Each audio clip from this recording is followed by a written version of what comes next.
Bom dia.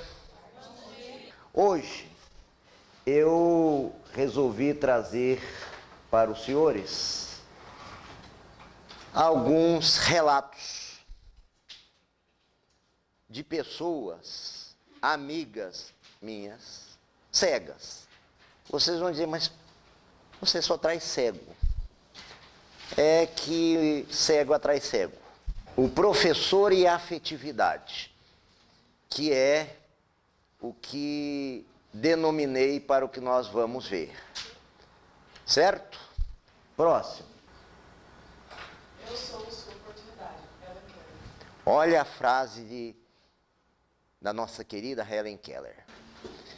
Helen Keller, uma menina surda, cega e muda aos 6 anos de idade. É encontrada por uma outra professora chamada Anne Sullivan, de 20 anos. 20 anos. Que resolve criar espantos, como diria Rubem Alves na Helen Keller. Ensina a falar, a escrever, e Helen Keller termina por ser uma grande escritora e uma grande palestrante. Então isso mostra a afetividade de um professor em relação a uma pessoa com deficiência. Então o que mais se precisa diante de uma pessoa com deficiência, de um educando com deficiência, é a afetividade. É o humanitarismo, é um ego equilibrado, é uma visão de funcionalidade, é, enfim, tudo aquilo que nós já estudamos e que nós vamos testar daqui a pouco. Adiante. Por dizer Helen Keller que ela era a oportunidade, olha a frase, eu sou a oportunidade. Então a pessoa com deficiência é a nossa oportunidade. É a nossa própria experiência com a angústia da castração. É a nossa própria situação de desafio pessoal. Por quê? Porque ele tem muito a nos dar. E nós temos muito a também dar a essas pessoas e a nós mesmos. É o melhor encontro com o outro da diversidade, o outro da singularidade, o outro que nos ensina essas situações. Pois não, próximo. É Leon Denis, mesmo o nome dele é Leon Denis, conhecido por Diniz, continua. Mas muitos me conhecem como Diniz. Atualmente moro em Curitiba, sou bacharel em Direito, com especialização em Direito do Trabalho. Minhas outras paixões são informática e música. Também estou sempre muito atento a esses assuntos relativos aos direitos das pessoas com deficiência. Não, um minutinho.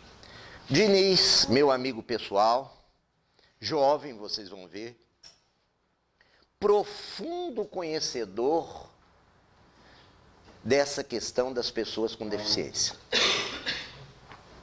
Presidente de ONGs, tem o site, depois vocês vão receber o material, podem acessar, vocês vão ficar maravilhados com o trabalho do Diniz. Além de ser, como disse, um ser humano ímpar, que a gente convive e gosta tanto que não quer sair de perto. Aquela simplicidade que vocês vão ver, a profundidade, para vocês terem uma ideia, é o maior nome hoje em tecnologia da informática quanto ao processo digital, né, o processo judicial eletrônico, um dos maiores seres preocupados com a acessibilidade.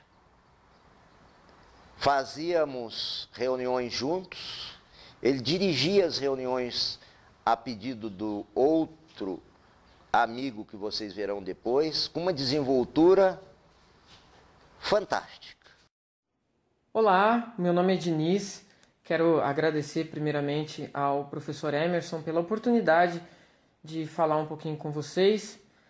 Enquanto uma pessoa com deficiência visual, eu tive algumas dificuldades, sim, na minha trajetória acadêmica, desde o ensino básico, fundamental, médio e também no ensino superior, principalmente em dois aspectos. Primeiro, material didático, né? Não tínhamos material adaptado, o que havia era insuficiente. No ensino superior já pude contar com a informática, então digitalizava as obras, né? E podia ler por meio do computador, leitores de tela e tudo mais. E também em relação à falta de preparo dos professores. Desde o ensino básico até a faculdade, eu encontrei uma barreira muito grande em alguns professores. É claro que tive ótimos professores também, mas alguns sim não tinham preparo nenhum, e isso dificultou muito, inclusive, o próprio aprendizado, né? Então, o professor que tem o hábito de apontar para o quadro negro, né, para algo que está no quadro e não diz o que é, a pessoa cega perde completamente o conteúdo. Na matemática, na física, na química, biologia, que são matérias que requerem gráficos, cálculos montados e tudo mais, tudo isso tem que ser em relevo, quer dizer, tem que haver um material adaptado, um preparo do professor para explicar. Quando o professor tem boa vontade, aí a coisa flui, por mais que ele não tenha preparo, ele tem a disposição, e aí é muito legal, porque com diálogo tudo se resolve, né? O professor pergunta, e aí, o que você precisa? Como é que eu posso te ensinar? Então, já tive ótimos professores também que tiveram essa postura. E é basicamente isso. Eu acho que as pessoas com deficiência, pelo menos na área da deficiência visual, que é a minha deficiência, encontram essas duas barreiras, principalmente. A questão do material didático e a dificuldade em relação ao preparo dos docentes. É muito importante ler a respeito, estudar bastante e, claro, ter criatividade e boa vontade, porque aí o resto é consequência. Um abraço a todos. O professor Emerson tem os meus contatos. Se alguém quiser entrar em contato comigo, alguma pergunta mais específica, eu estou à disposição. Obrigado. Agora nós vamos a um outro relato que eu trouxe para os senhores. Professor Emerson Sandin. Olá, senhores professores que estão tendo o privilégio de conhecer a experiência de vida e profissional desse grande humanista que é o professor Emerson. Ele me pede que trate das dificuldades que tive na vida de estudante. São as mesmas que tenho até hoje, porque mesmo como professor me sinto estudante. Esse coração de estudante tem que permanecer vivo, não é isso, Emerson? De qualquer forma, me lembro que tinha baixa visão, baixíssima visão, nos anos 60. Naquela época não havia métodos para crianças estudarem, crianças nessas condições de estudar. De fato, minha mãe me alfabetizou, ampliando as letras manualmente num papel de pão na mesa da cozinha. Me ensinou também as contas, a aritmética, numa lousa, pequena lousa de giz, dessas que as crianças usavam para brincar. Minha mãe fazia grande para eu poder ler. Eu também não tinha acesso à lousa, então durante o ensino médio fundamental eu não aprendi matemática, química ou física, exceto numa pequena fase do ensino fundamental em que havia professores muito dedicados que ensinavam matemática corporalmente para mim. Era muito interessante. Com isso, eu era um dos melhores alunos. Isso ocorreu na quinta e até a sétima série. A partir daí, não mais aprendi química, física ou matemática, porque eles não sabiam ensinar matemática que não fosse aquela de lidar com equações visualmente, né? Então, foi uma perda para o meu aprendizado. Matérias que me interessam, eu não tive acesso.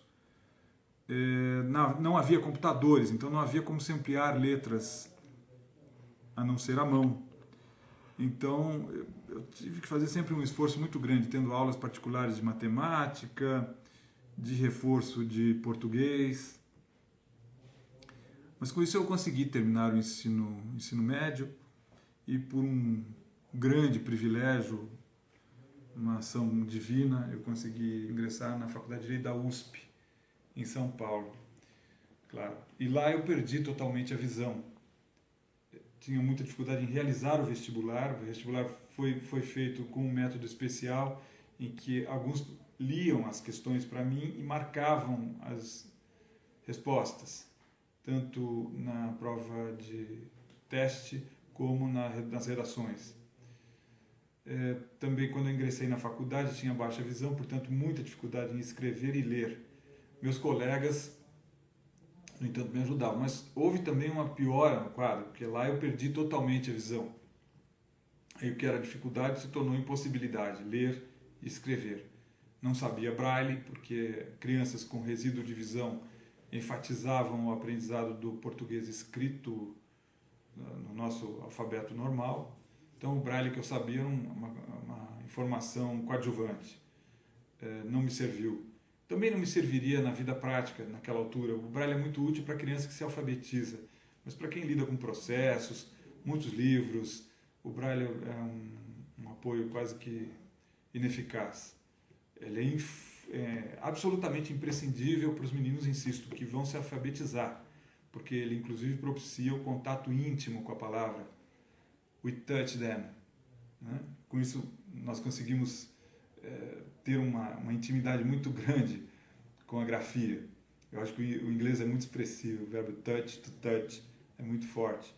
Mas enfim, de qualquer maneira, ao perder totalmente a visão, meus colegas, por uma dedicação muito interessante, gravavam em fita cassete as matérias para mim, aquelas que havia nos livros e nos cadernos, e eu realizava oralmente as provas. Esse foi o método que eu elegi como um método de trabalho. No início da vida profissional, eu remunerava ledores humanos. Não tenho familiaridade com a voz informatizada dos computadores, que os meninos cegos ou com baixa visão já têm desde logo. Eu não tenho facilidade, não consigo absorver essa voz robótica. Então eu preciso da voz humana, da entonação humana para poder entender o texto. Mas em compensação, consigo também, com um ledor humano, uma leitura dinâmica muito rápida. Claro, eu não preciso ler linha por linha, o que o computador obriga. Quer dizer, então, com os meus assistentes, eu consigo ler dinamicamente os processos, rapidamente. Aquela leitura seletiva que o JAWS e os outros programas de tela dificultam um pouco, você é obrigado a ouvir tudo. Então, a opção que os meninos têm é ler de forma muito rápida, eles ouvem muito rapidamente as palavras, e eu não sei se com isso a absorção do texto é muito boa. Mas, de qualquer forma, cada um tem o seu método, não estou aqui a criticar nenhum dos métodos, simplesmente explicando por que adotei a leitura humana, né? Que hoje é bastante exceção nesse sistema de trabalho de pessoas cegas. Devo reconhecer também que, por isso, eles têm muito mais facilidade para lidar com as inovações da informática, o Facebook, a internet em geral, né? Coisa que eu não tenho. Talvez também por opção, não sei, não me seduzi. Até adquiri um iPhone, estava bastante impressionado com aquele método Siri, aquele aplicativo Siri, mas também já perdi a paciência, porque falha muito, eu não tenho muita paciência. De qualquer forma, talvez seja uma questão de geração, né? Devo reconhecer o aspecto dinossaurico, né, que a vida impõe nessa altura do campeonato. Mas, de qualquer forma, também não me incomodo com ele, não. Quero também frisar algo que me foi muito importante ao longo da vida, a dedicação de alguns professores, que foi muito linda. Quer dizer, além da minha mãe ampliar à mão os textos, havia professores que o faziam. E o faziam por mero denodo, por mera dedicação, sem qualquer remuneração adicional. Então, os textos que eram datilografados, muitos professores, eu me lembro, me traziam escritos à mão, com caneta hidrográfica, hidrocor, enfim, para eu poder ler. Cores fortes no papel branco, em tamanho grande, para eu poder ler. Isso também marcou a minha vida. Essa escola em que eu fiz o ensino fundamental foi muito importante. Nos anos 60, uma escola efetivamente construtivista, levou a sério o construtivismo, buscou métodos para que o meu aprendizado partisse de mim. Isso, inclusive, nas matérias exatas, né? Então, veja, matemática corporal, quer dizer, o professor tocava a minha mão. Ele ensinava equações e contas e álgebra a partir de gestos corporais, né? Tocando o meu corpo, as minhas mãos, trazendo objetos e botando na minha mesa para eu poder ver a coisa, ou então escrevendo mesmo na minha mesa o que estava no quadro negro. Então, essa dedicação desses professores foi muito marcante e fundamental para eu acreditar que era possível. Então, eu devo muito à minha mãe e também muito a professores que tiveram uma dedicação maravilhosa em relação aos métodos que eles mesmos desenvolveram para mim. Não havia nada adredemente estabelecido, né? Foi o primeiro amor à pedagogia e a dedicação e seriedade de alguns professores que me libertaram. Também nunca deve ser esquecida a professora da Helen Keller. Eu não me lembro agora o nome dela, mas era bacana se você pudesse estudar isso com eles, Emerson. Eu sou fascinado por essa mulher. Quer dizer, uma menina surdo-cega no final do século XIX ou início do século XX, foi ensinada por uma professora, aprendeu a falar, a escrever e escreveu muitos livros e deu muitas palestras. Quer dizer, o professor que ensina um aluno surdo-cego só tem o olfato, o tato e o afeto. É muito lindo isso. E isso é que é professor, o resto é tentativa. Então, muito obrigado, um abraço a todos vocês. Queridos, esse admirado amigo meu, desembargador Ricardo Tadeu da Fonseca, lembram-se quando eu falei que uma pessoa havia escrito a Convenção da ONU sobre pessoas com deficiência? Lembram-se? Foi ele. Então eu trouxe aos senhores quem elaborou o texto daquela convenção. Doutor pela USP nessa questão de acessibilidade, nessa questão de direitos humanos de pessoas com deficiência. Trouxe para vocês, então, uma figura pouco importante, a quem, brincadeiras à parte, eu tenho a maior admiração. Isso que os senhores viram dele reflete a personalidade. É essa simplicidade, essa doçura e essa inteligência magníficas. Conviver com o desembargador Ricardo Tadeu em todas as oportunidades é um aprendizado magnífico. A cultura desse homem, com todas essas dificuldades que ele narrou, a cultura desse homem é algo indefinível. Bom, próximos, passarei aqui o discurso de Helen Keller. Estimados leões e senhoras, imagino que vocês já ouviram a história que descreve a oportunidade como uma senhora muito cheia de caprichos e que bate em todas as portas. Contudo, ela bate apenas uma vez, e se a porta não for aberta imediatamente, ela vai embora e nunca mais volta. E é assim que deve ser. Senhoras bonitas não devem esperar. Vocês têm que sair à sua procura. Eu sou a oportunidade. Estou batendo à sua porta e o que lhes ofereço é repleto de oportunidades extraordinárias de serviço humanitário. Procure imaginar como cada um de vocês se sentiria se de repente ficasse cego hoje. Imaginem tropeçando e andando às apalpadelas, tanto durante o dia como à noite. O seu trabalho, a sua independência, tudo perdido. Nesse mundo escuro, não seria bom se um amigo pegasse a sua mão e dissesse: venha comigo, e eu lhe ensinarei a como fazer as coisas que você fazia quando podia ver. A oportunidade que trago para vocês, leões, é a seguinte: fomentar e patrocinar o trabalho da Fundação Americana para os Cegos. Vocês nos ajudarão a chegar o dia no qual não teremos mais a cegueira evitável. no qual nenhuma criança surda ou cega ficará sem escola, no qual nenhum homem ou mulher cega ficará sem ajuda. Apelo para vocês, leões, vocês que podem ver, vocês que podem ouvir, vocês que são fortes, corajosos e bondosos. Vocês se tornarão os paladinos dos cegos na cruzada contra a escuridão? Que ministrou a Muito disciplina obrigado. Direitos dos Portadores de Necessidades Especiais e os reflexos no ambiente escolar, no curso de especialização em Direitos Humanos para Educadores do Ensino Fundamental e Médio, na Universidade Federal de Uberlândia, juntamente com os alunos que assinaram a lista de presença em anexo, com o intento de fomentar o conhecimento e a prática da educação em direitos humanos, passam a elaborar e, ao final, requerer o seguinte: direitos humanos das pessoas com deficiências, quanto à reflexão dos professores a si mesmos, possibilidade de mudar sempre, 2, permitir que a pessoa com deficiência ensine ao docente, sem institucionalização da metodologia curricular rígida, referentemente às pessoas com deficiências, trabalhar para que a pessoa com deficiência aprenda a lidar com sua condição, empoderando-lhe. 2. Contar com atendimento psicossocial tanto para a pessoa com deficiência quanto para sua família e ou cuidadores. Alusivamente ao ambiente escolar. Destinação de recursos financeiros desburocratizados, permitindo que sua distribuição e aplicação seja feita pela escola de forma autônoma, de acordo com as peculiaridades de sua clientela.